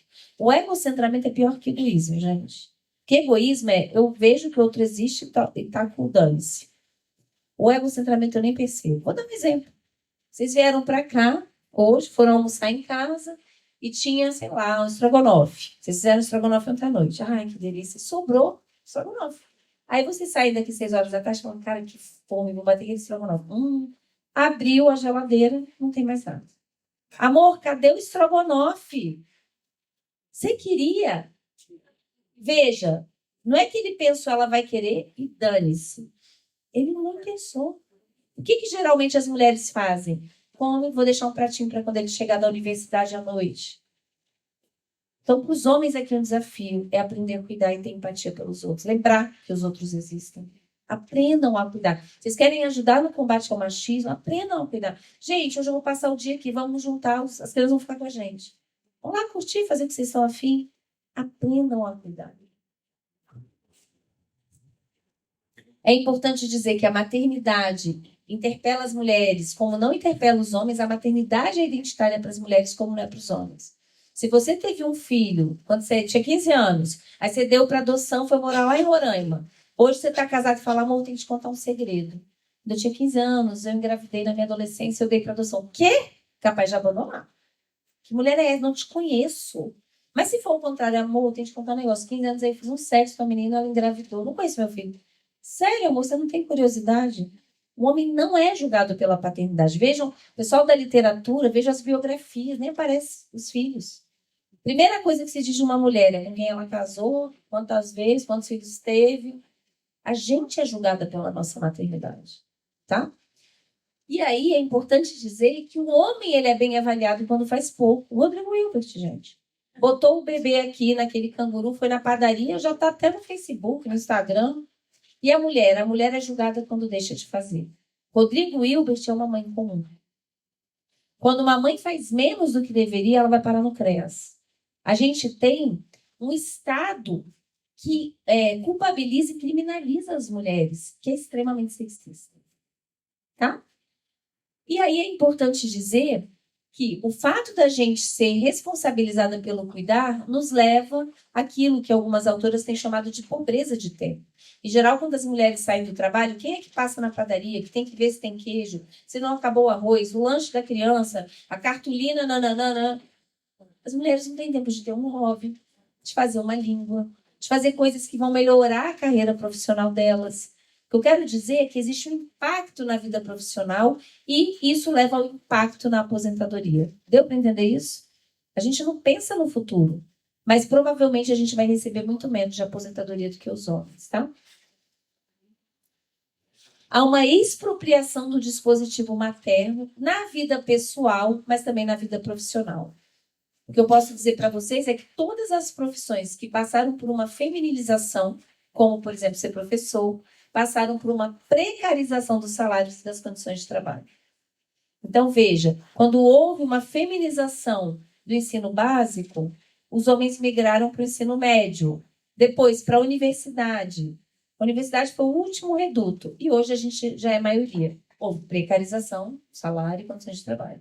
Mas outras profissões, psicologia, nutrição, tudo, gente, tá? Atenção primária, hoje as médicas de atenção primária também houve precarização. Já que é uma vocação, não precisa ser bem pago. E mais, uma das coisas mais importantes no tornar-se mulher, que ocorre a nossa amputação do nosso ódio. Por exemplo, mulheres vítimas de violência dizem, ai, gente, eu não vou fazer medida protetiva porque eu vou prejudicar ele. Esse homem tem medo de te prejudicar, gente. Deu para entender isso? O ódio é muito importante. Se eu estou aqui, alguém está pisando no meu pé, eu vou dizer, ó, tá doendo, dá licença. Na 10ª vez, eu vou empurrar essa pessoa. Dá licença, sou eu ou ele. A gente, sabe o que a gente faz? A gente chora. O que as pesquisadores em emoções dizem? O choro para as mulheres é uma expressão de um ódio impotente. Quando você chora, não muda em nada a realidade. Tá? A gente precisa do ódio para transformação social e é bem aprender. Os homens aprendem até nas brincadeiras. Imagina uma esgrima. Desde pequeno você aprende a espada, o ódio. E a gente não aprende nada. E quando vai usar, o que a gente faz? Chora. Desculpe a palavra, mas a metáfora é ótima. Joga merda no ventilador. Mas a gente não consegue usar contra os nossos inimigos. Deu para entender isso? Tá? Vou dar um exemplo. Vamos supor que vocês viessem na palestra e vocês quisessem muito assistir a palestra e aí não tivesse cadeira. Em geral, o que a gente faz? Senta no chão. Mas se eu for dar palestra lá no TJ e não tiver cadeira, o juiz vai embora. Deu para entender?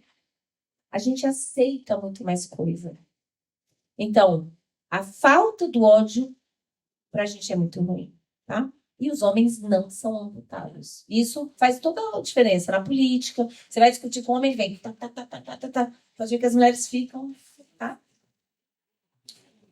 Bom, então deu já para entender que os homens lucram com o dispositivo amoroso e materno das mulheres. Os homens podem cuidar do projeto e da vida deles, porque tem alguém cuidando deles, por eles e para eles. Eu vou dar um exemplo. Quem é que compra o presente da mãe do marido ou do parceiro? Ele compra? Muito raro, gente. Olha que eu dou palestra nesse Brasil inteiro. Muito, nem lembra, né? Quem é que compra os presentes de Natal? Quem é que compra o presente do aniversário do amiguinho do filho? Isso tudo é trabalho. Isso tudo é tempo que você não está estudando, fazendo sua pesquisa, publicando. Deu para entender? Sim? É muito bom, né? Até eu queria. Pena que eu sou hétera, né? Masculinidades. Então, o que significa a masculinidade? Quando eu falar masculinidade no singular, eu estou falando da masculinidade hegemônica. Ser homem, na nossa cultura, é não ser uma mulherzinha. Isso se constrói no negativo e no imperativo. Senta direito, você não é uma menininha. O que ele aprendeu? Que menininha é inferior. E que se ele quiser pertencer a uma casta superior, ele tem que se portar tal qual. Tá parecendo a Vivi chorando. Vivi é irmã. Vivi tá numa casta inferior. Preciso mostrar. Preciso ter a carteirinha que me faz pertencer a essa casta superior, tá?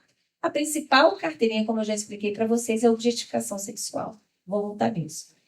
Bom, o que isso mostra, né? Não é ser uma mulherzinha. Que o pilar central da masculinidade é a misoginia. É o repúdio às mulheres e tudo aquilo que é associado a elas. Ai, menina gosta de brincar de queimado, então os meninos vão brincar. Menina gosta de rosa, então eu odeio rosa. Deu para entender? Ou seja, se a masculinidade se baseia na misoginia, é profundamente adoecida. E tem muitas formas de expressar essa misoginia. Às vezes vem numa forma direta, como, por exemplo, o discurso de ódio de vários grupos neonazistas, que vão dizer assim, toda mulher é pérfida e o estupro é corretivo.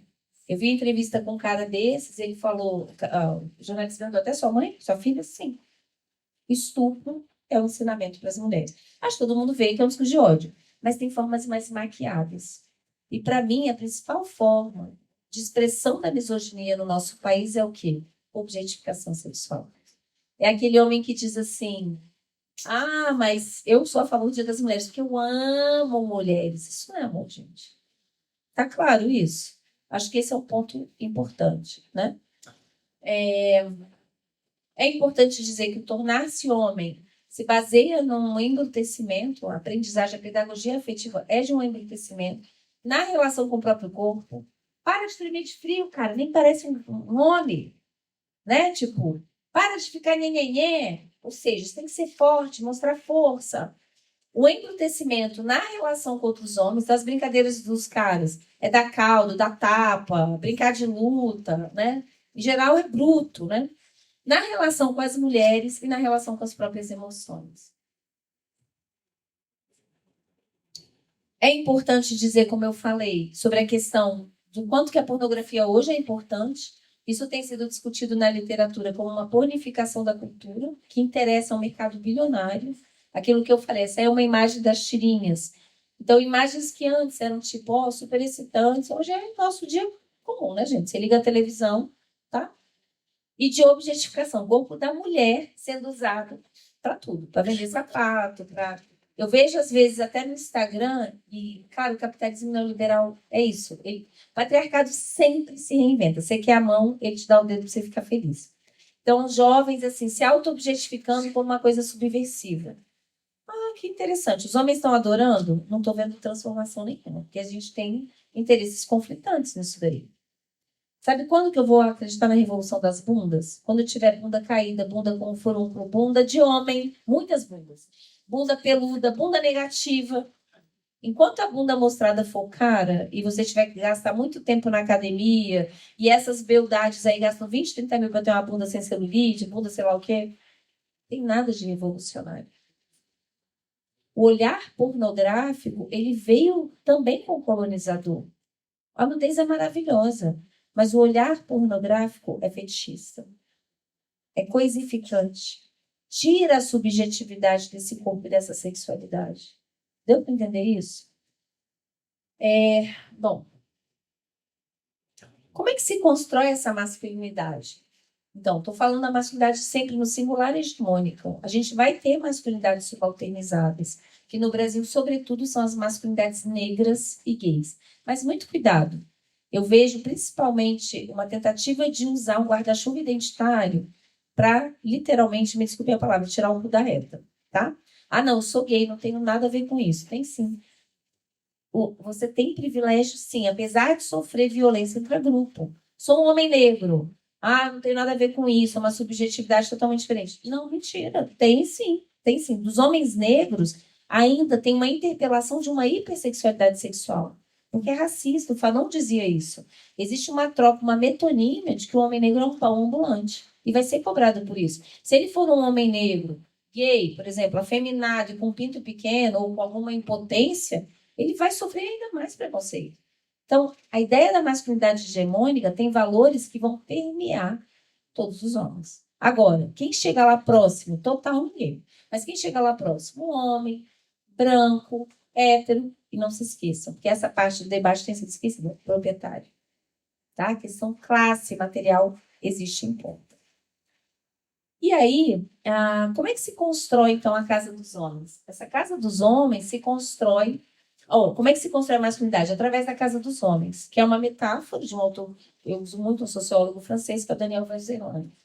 Imagina uma casa onde, cada vez que você passa de um cômodo para o outro, ou homens mais velhos, ou mais bem-sucedidos financeiramente, sexualmente, te testam. Então, a masculinidade é sempre dar a prova perante outros homens. Se quem avalia as mulheres na prateleira são os homens, quem avalia os homens são os próprios homens.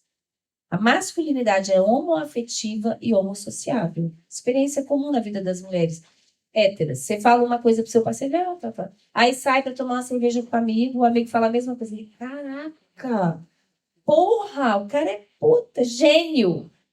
Tá? É isso. Homens aprendem a amar e admirar homens, né? E aí, é importante dizer o que faz a mediação da casa dos homens é o silêncio cúmplice. Se mulheres aprendem a se calar para manter o bem-estar dos outros, os homens se calam para se manterem bem avaliados perante os pais.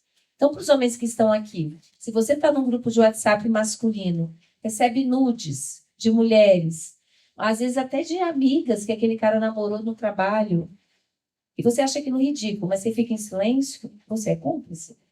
A gente precisa de vocês rompendo a cumplicidade da casa dos homens. O papel dos homens na mudança, né, dos valores patriarcais não é em cima do palco. A gente já tem mulheres aí de todas as interseccionalidades maravilhosas. A gente precisa de vocês tratando com os amiguinhos, tá? Você sai com aquele seu amigo que não paga pensão, que está sem grana, vai comprar um carro novo, né? Não tem mais trabalho com carteira assinada. Você diz que ele é um canalha? Não. Você está sendo cúmplice. Rompam com a cumplicidade. Você está num bar, seu amigo fica mexendo, passando a mão na mulher, ou sendo inconveniente, você fala, porra, cara, deixa a menina, nada a ver. Precisamos de vocês. Tá? Vocês têm um papel muito importante. Porque a gente não entra na casa dos homens. Então, é o papel de vocês. Aquela também ali é bem comum. Você encobre um cara, ser amigo de um casal que é assumidamente monogâmico. Poderia não ser, mas é. E aí você finge que está bebendo com o cara e ele chapou para ele estar com outra mulher. A gente precisa que vocês rompam a cumplicidade entre os homens. E é difícil. Por quê? Vocês vão sofrer a violência direcionada a gente. Porra, cara, agora é cheio de nhenhenhé, tá ficando viadinha, nhenhenhé, nhenhenhé. Vocês vão sofrer essa violência.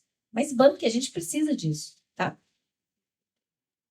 Aí, para mostrar que essa cumplicidade entre os homens se dá a despeito das hierarquias na casa dos homens, mesmo entre quem está numa masculinidade mais hegemônica ou mais subalternizada. Exemplo, ali tem um homem branco, um homem negro, aí está passando uma mulher, mas que linda a rabeta. Então, aí, como é que se dá a cumplicidade? Pela objetificação sexual. Do lado, um homem gay e um homem hétero. Isso tudo é baseado em falas que eu coletei em pesquisa. Então, essa aí foi uma pesquisa que a gente fez no mundo gay, uma frase que eu vi muito. Bicha, quando nasce burra, nasce mulher. Cara, é misógino pra caramba. O mundo gay é muito misógino, tá? Muito misógino. Inclusive, existe uma hierarquia no mundo gay, onde quem tá lá no final da pirâmide são os gays afeminados. Então, chamados de bicha, pão com ovo, ele é classista. POC, e por aí vai. E quem está no topo? O gay que performa como hétero top. No próximo livro, vocês vão ver. No segundo, no ano que vem, tem várias entrevistas e falas interessantes. Ali, um homem branco, dois homens brancos, um hétero e um gay, fazendo cumplicidade no racismo. Então, piadas racistas. Fala aí, Mussum, carvão, coisas assim, tá? E, por fim, um homem negro, um homem branco, fazendo cumplicidade na homofobia. Ui, como sou poderosa. Ou fazendo piadinha de viado, coisas assim. Também é muito comum na casa dos homens. É importante dizer que homens aprendem a terceirizar sua responsabilidade afetiva e comportamental, enquanto mulheres aprendem a se hiperresponsabilizar, não só pelos seus sentimentos e comportamentos, mas também pelo do parceiro. Ai, gente, toda vez que eu boto essa roupa, eu percebo que ele se incomoda. Por que a gente faz? Porque depois tem tratamento de silêncio, que é aquele cara com a cara de bunda um mês. Pô, é tortura, isso é violência psicológica. Aí você fica, amor, o que você tem que conversar? Fazendo o trabalho emocional da relação. Aprenda a dizer, não vai falar, foda-se, não dá nem bom dia, tá? É tratamento de choque. Porque isso é violência. Né? E quanto mais se pergunta, menos ele vai falar, porque a ideia mesmo é ser sádico, tá? E se ele se incomoda com uma roupa ou com ciúmes, quem precisa de tratamento é ele. Na pesquisa que a gente fez sobre ciúmes e gênero, os homens dizem, ela é muito ciumenta e tal. E assim, ela descobriu, 3 traições.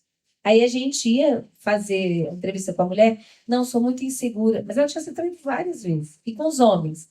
Em geral, não, eu sou ciumento, mas ela me dá razão. Olha as roupas que ela usa. E ela adora sair com as amigas. Então, assim, os homens não se implicam no que sentem e fazem. A gente precisa aprender a responsabilizar por aquilo que são deles, né? Então, aí tem alguns exemplos. Isso aí a gente coletou numa pesquisa sobre homens agressores. Falas comuns. Eu não sou ciumento, é excesso de cuidado, porque eu conheço os outros homens.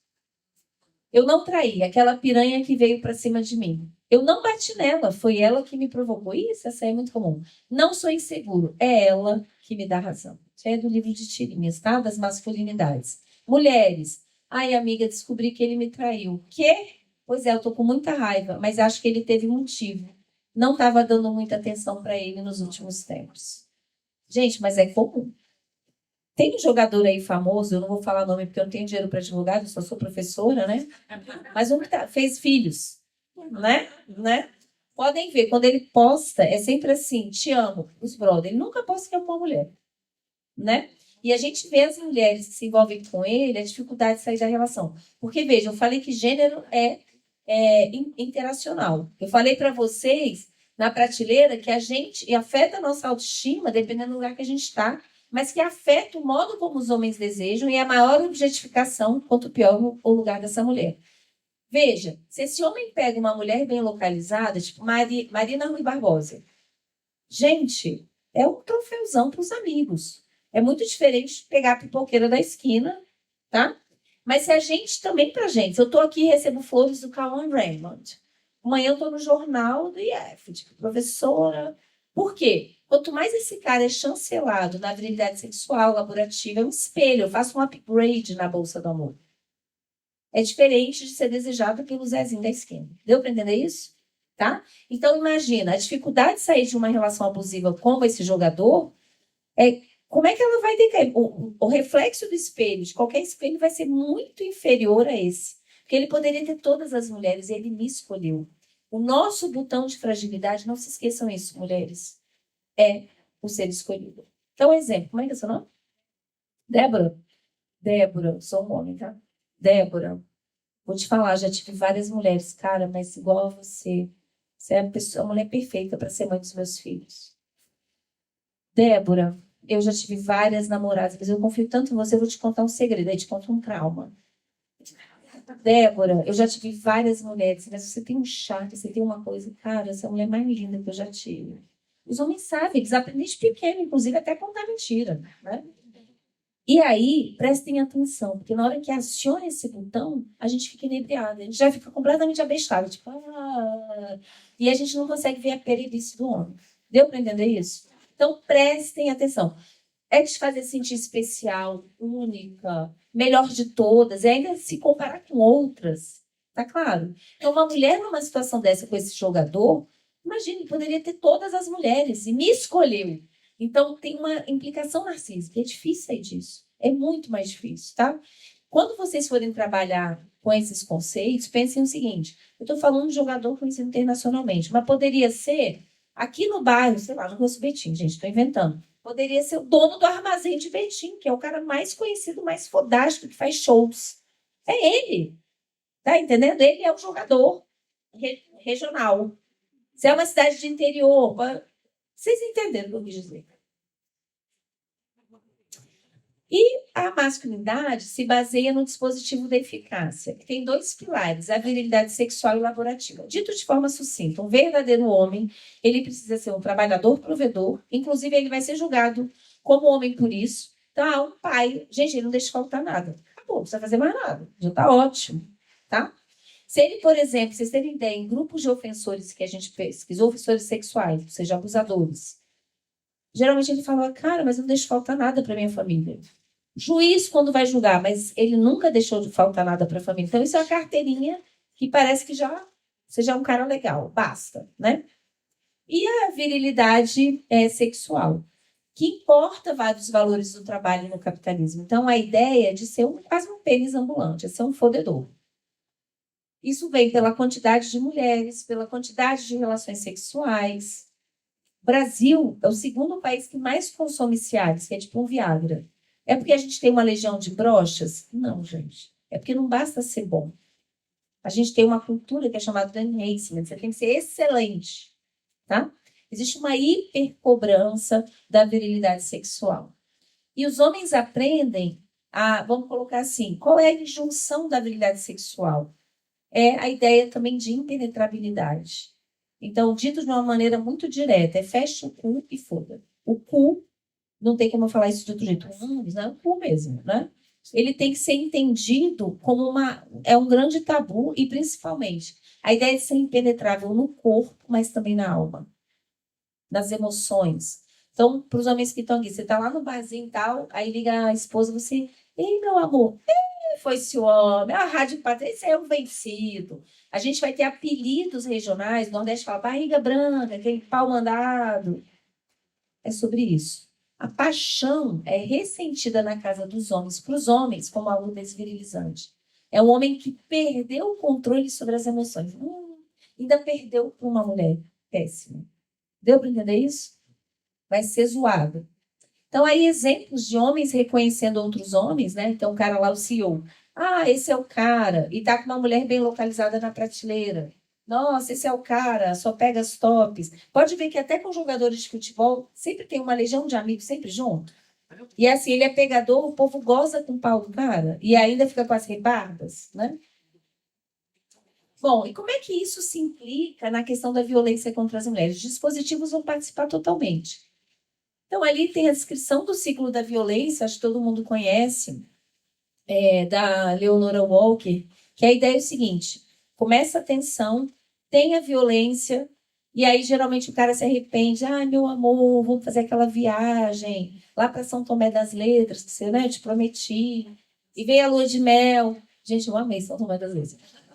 Eu fiquei 40 dias andando só em Minas, então conheço só falta Diamantina, vou visitar.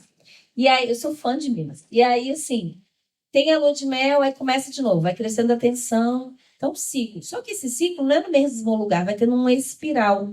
E esse espiral é ligado ao que eu chamo do aumento do limite de tolerância. Lembra que eu dei a ideia do álcool? Então, quando você está com um cara e te xinga, você, caraca, só que você te xingar todo dia, você já se normal. Sua piranha. Tá só nervoso, não é verdade? O que a gente vê em mulheres vítimas de violência? Mas, doutora, ele não me empurrou, ele só me xingou. Doutor, ele nunca me bateu. Eu falei, deu uns empurrões. Por isso que a entrada de um terceiro é importante. Por isso que, inclusive, nas salas de aula, vocês trabalharem essas questões é importante. Porque aquela menina, aquela adolescente que está sendo vítima num relacionamento abusivo, ela vai poder identificar. Não, não tá legal. Não pode xingar, não. Lembra lá do iceberg? Quanto mais cedo a gente dá nome e identifica, melhor o prognóstico, gente. Foi aqui em Ubá, né? Que o cara matou a mulher de prostituição. Não foi? Vocês viram essa cena? Não viram, não? Um cara que contratou uma garota de programa e aí ela mandou para a amiga assim, ai, amiga, eu tô com medo, ele tem uns gostos muito estranhos, mas ele me ofereceu R$ 700. Que eu já acho doentio. Porque se eu saísse com um homem, eu quero transar e vou pagar, aí o cara, nossa, que bom, vou conseguir pagar a escola do meu filho. Cara, eu ia chorar. Meu tesão ia ser nenhum. Como é que o homem sente prazer numa situação de vulnerabilidade? É doente. Não é? É muito doente, né? Temos que falar disso, tá? Porque a prostituição não tem a ver com prazer sexual, tem a ver com prazer do poder. Então é outro rolê, né? E aí o cara curtia ver pornô com pessoas mortas, e enforcar e tal. Ele matou a mulher na relação sexual. E aí o que ele fez? Vocês não viram isso, não? Pô, tô mais informada de mim do que vocês. E aí ele envolveu num lençol, deixou o corpo na frente do portão e foi trabalhar. Foi preso lá no trabalho em flagrante. Cara, é muito surreal. Ou seja, é um lixo, é uma coisa, um objeto, né? Não uma pessoa. Bom, e aí então, quer dizer, quanto mais cedo a gente intervir para não criar esse signo, essa tolerância, onde a mulher já nem percebe aquilo como violência. O que as pesquisas mostram é que a entrada de um terceiro é fundamental. Pode ser alguém da família, alguém da rede, a polícia. Tem que ter. E a gente, como professor, tem um papel fundamental, gente. Falem dessas coisas em sala de aula. Sabe? Dá para fazer várias coisas. O livro de tirinhas, o que a gente tem feito lá na... Porque eu tenho tentado traduzir para uma linguagem acessível. O que a gente fez esse semestre? Está fazendo com a turma de graduação? A gente começa a aula com 2 tirinhas. 15 minutos de aquecimento, eles amam. Então participa, discute. É bom que ainda concentre. O povo vai chegando. Começa a chegar no horário para não perder. Promovam o letramento de gênero. A gente tem um papel importante social, né? Bom, a violência ou o abuso, ele ativa os botões do dispositivo amoroso. Lembrem-se disso. A mulher começa a vivenciar a menina. Se eu me esforçar isso, aquilo, ele vai mudar. Se eu deixar de ter amizade com aquele pessoal, ele não vai ter ciúmes, ele vai mudar. Se eu começar a deixar de usar essa roupa, a ponto de, daqui a 2 anos, a menina fala, gente, quem eu me tornei? Nossa, eu adorava ir pro pagode, agora eu só vou na igreja. Eu adorava usar roupa decotada, agora eu só uso roupa que esconde tudo, tá?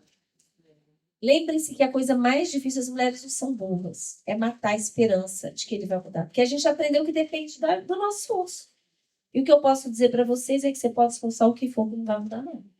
Tá? Você só vai perder sua vida, o seu tempo, sua energia e sua juventude. Mulheres passam, então, como eu falei, a se responsabilizar por evitar o mal-estar e as brigas e vão ser julgadas. Porra, mas ele bateu em você, você já sabe que ele é nervoso. Por que você foi lá na padaria que eles não gostam lá do cara do caixa? Né? Coisas que eu já ouvi de homens, mas ai, um cachorrinho entrando, que gracinha. Eu sou cachorrento, eu adotei um de rua ano passado. É um fiapinho de manga. Oh, meu... deixa ele... Não, deixa ele quer. Ele quer.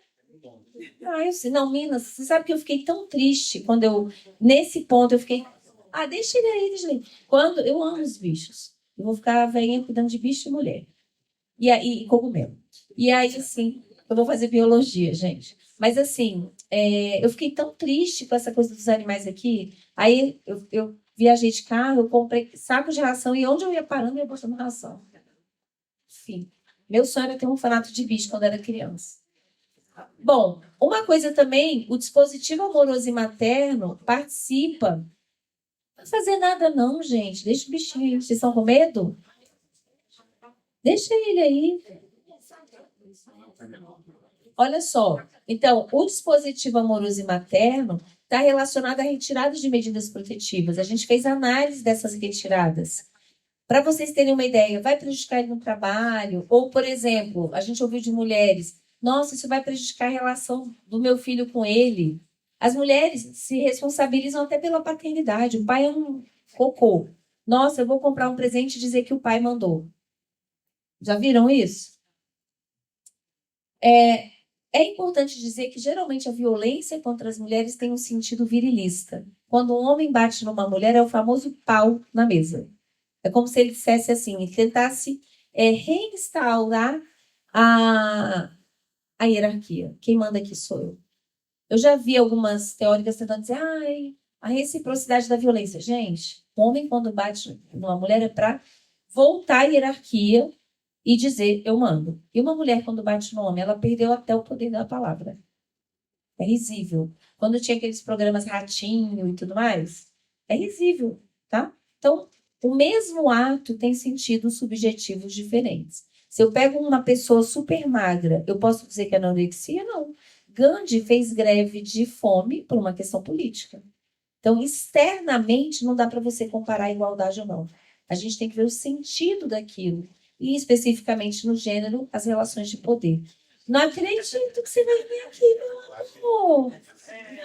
O que será que ele viu ali? Vai fazer xixi? Ai, meu Deus. Como é o nome? Ninguém tem nome, não? Vocês não adotam esses bichinhos? É, não? Vamos dar um nome para ele? Que gracinha, meu amor. Bom, aí, isso aqui eu não vou falar. É importante dizer que o machismo afeta todas as pessoas, mas é pior para as mulheres. E desconstruir o machismo é um desafio para todos nós. Não existe um fora do gênero. E tomem cuidado, porque a gente não é filho de repolho. Então, a gente leva esse machismo para a instituição. É muito comum que os homens fechem na casa dos homens da instituição. Se você está aqui, por exemplo, tem um professor que é sedutor das alunas. Os homens utilizam o dispositivo amoroso. Eu escrevi um artigo sobre isso, sobre assédio sexual nas universidades. Utilizo a transferência e o dispositivo amoroso das mulheres. Então, quando uma menina se apaixona pelo professor, não é porque você é maravilhoso. Ela está te idealizando. Você não pode usar esse lugar onde você é colocado para a sua virilidade sexual. Você é antiético pra caramba. É uma relação muito desigual. Por que a gente não vê professoras com alunos? É muito raro. Deu para entender isso, gente?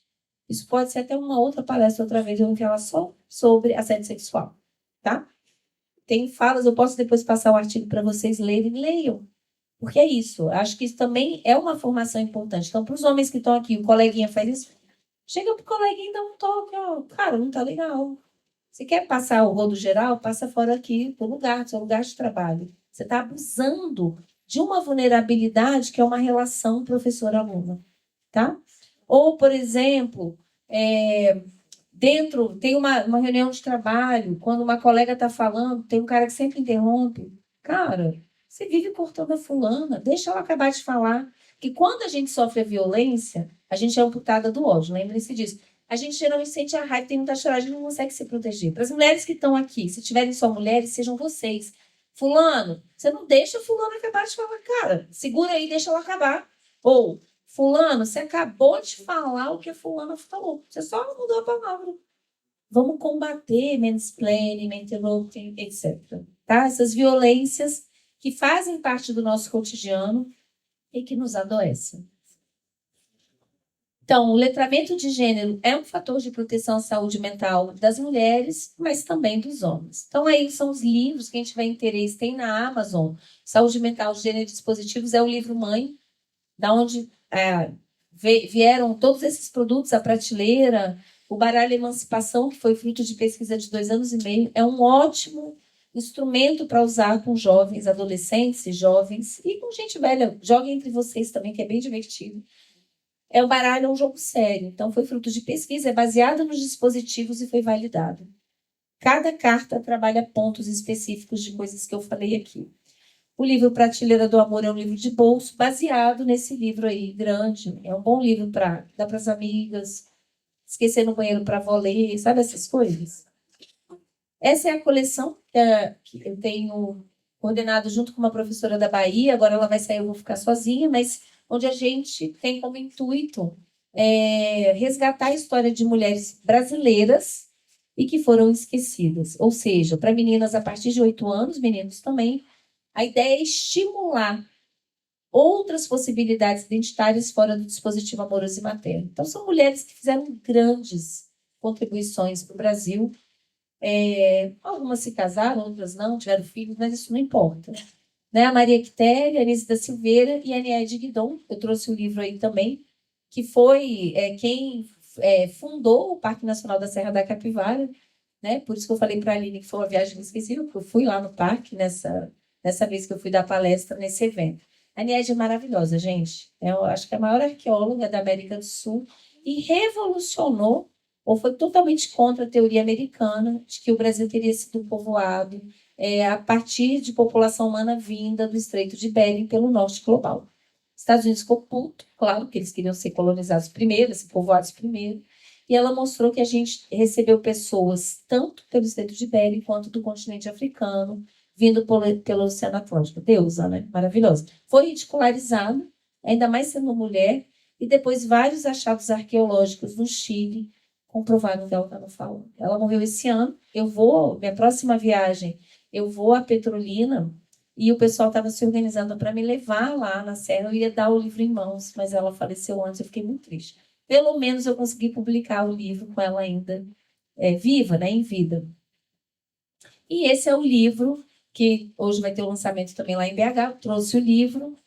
A tradução do dispositivo da eficácia em tirinhas. Tudo baseado em ciência, em pesquisa, em falas que a gente coletou. Então, em geral, uma tirinha prototípica, ou seja, que é muito comum aquela situação, e um texto. É uma linguagem bem direta. Minha dica para quem comprou o livro, vai comprar.